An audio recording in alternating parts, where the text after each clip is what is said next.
আসসালামু আলাইকুম প্রিয় দর্শক, খাদিজা কুকিং চ্যানেল থেকে সবাইকে স্বাগতম জানাই। আশা করি সবাই ভালো আছেন। আল্লাহর রহমতে আমরাও ভালো আছি। আজকে আবারও আপনাদের মাঝে নতুন একটি রেসিপি নিয়ে হাজির হয়ে গিয়েছি। আজকে আমি তৈরি করে দেখাবো ডাবের পুডিং। ডাবের পুডিংটা আপনারা খুবই ইজিতে বাসায় তৈরি করে ফেলতে পারবেন। আশা করি আমার এই পুডিং রেসিপিটা আপনাদের কাছে ভালো লাগবে। যদি ভালো লেগে থাকে আমার চ্যানেলটি একটা সাবস্ক্রাইব করে দিবেন, বেল আইকনটি বাজিয়ে রাখবেন নতুন নতুন ভিডিও পাওয়ার জন্য। তো চলেন বিসমিল্লাহ বলে রেসিপিটি শুরু করে দিই। এখানে আমি ডাব নিয়ে নিয়েছি। এখানে ডাবটাকে আমি এখন একটা ছুরির সাহায্যে পানিটা বের করে নেব। আপনারা এই ডাবগুলা বাজারে কিনতে পাবেন, আর যদি নিজেদের গাছের হয় তাহলে তো সমস্যাই নেই। তো আমি একটা বাটিতে পানিটা নিয়ে নিয়েছি, দেখতেই পারছেন একটা থেকে খুবই অল্প পানি বেরিয়েছে। আমি এখন আরেকটা নেব।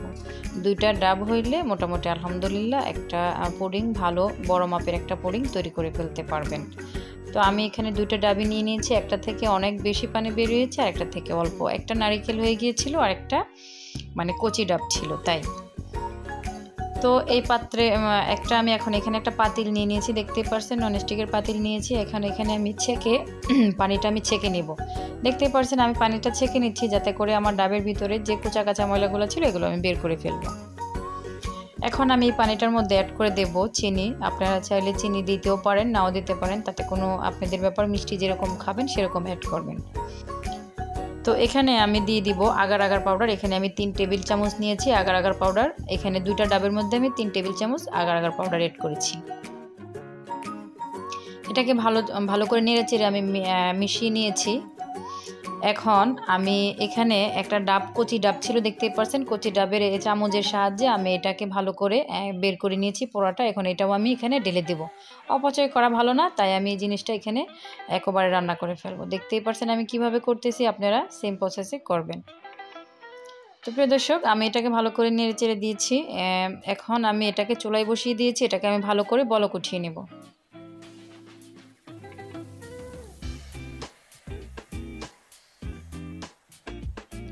দেখতেই পারছেন আমার আগার পাউডারটা দেওয়ার কারণে কিছুটা ঘন হয়ে আসছে। আমার আগার পাউডার দেওয়াতে জিনিসটা একদম এখন বলক ওঠাতে পুরোটাই হয়ে গিয়েছে, ঘন হয়ে আসছে। এই আগার পাউডারটা আপনারা যে কোনো সুপার মলে পাবেন, যে কোনো দোকানেও পেতে পারেন ইনশাল্লাহ।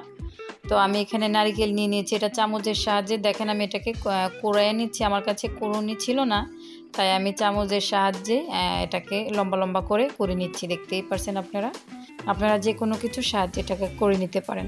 এটাকে আমি একটু ডিজাইন করার জন্য একটা বোতলের মুখার সাহায্যে আমি এটাকে গোল গোল করে কেটে নিয়েছি। আপনারা চাইলে যে কোনো কিছু সাহায্যে কেটে নিতে পারেন, বা এগুলো কাটার জন্য বাজারে সাজ কিনতেও পাওয়া যায়, সেগুলো আপনারা কিনে নিতে পারেন। তো আমি একটা পাতিল নিয়ে নিয়েছি। এই পাতিলটা হতে হবে পুডিং বা কেক করার মতো এরকম একটা পাতিল, বা কেক তৈরি করার সাজও আপনারা বাজারে কিনতে পাওয়া যায়, সেগুলো নিয়ে নিতে পারেন। তো এখানে আমি দিয়ে দিচ্ছি, দেখতেই পারছেন নারিকেলগুলো আমি কীভাবে সাজিয়ে দিচ্ছি, তবে এটা দেওয়ার পরে উপরে উঠে আসবে।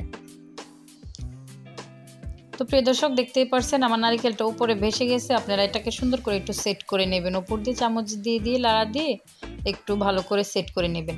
এটা আপনারা পাতিলে ঢালবেন কিন্তু একটু ঠান্ডা হইলে। এখন আমি এটাকে ফ্রিজে রেখে আধা ঘন্টা 1 ঘন্টার জন্য একটু নর্মাল ফ্রিজে আমি রেখে দিব। দেখতেই পারছেন আমার পুডিংটা কিন্তু রেডি হয়ে গিয়েছে, সেট হয়ে গিয়েছে। এটা একটা চামচের সাহায্যে একটু সাইডটাকে আমি কেটে একটা প্লেটে নামিয়ে নেব।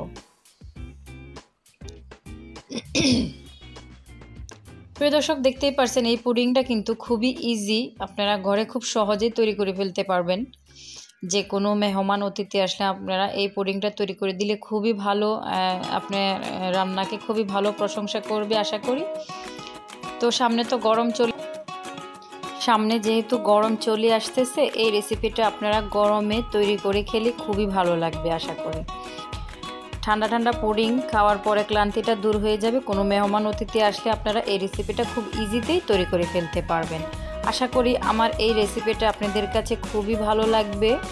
তো আমার এই রেসিপিটা যদি ভালো লেগে থাকে অবশ্যই আমার চ্যানেলটি একটা সাবস্ক্রাইব করে দিবেন, বেল আইকনটি বাজিয়ে রাখবেন, আমাকে কমেন্ট করে জানাবেন কেমন হয়েছে। তো নতুন নতুন ভিডিও পাওয়ার জন্য অবশ্যই বেল আইকনটি বাজিয়ে রাখবেন। তো প্লিজ আবারও বলতেছি আমি সবাইকে আমার চ্যানেলটিকে একটা সাবস্ক্রাইব করে দিবেন। তো ভালো থাকবেন, সুস্থ থাকবেন, আবার দেখা হবে নতুন এক ভিডিও নিয়ে। আল্লাহ হাফেজ, আসসালামু আলাইকুম।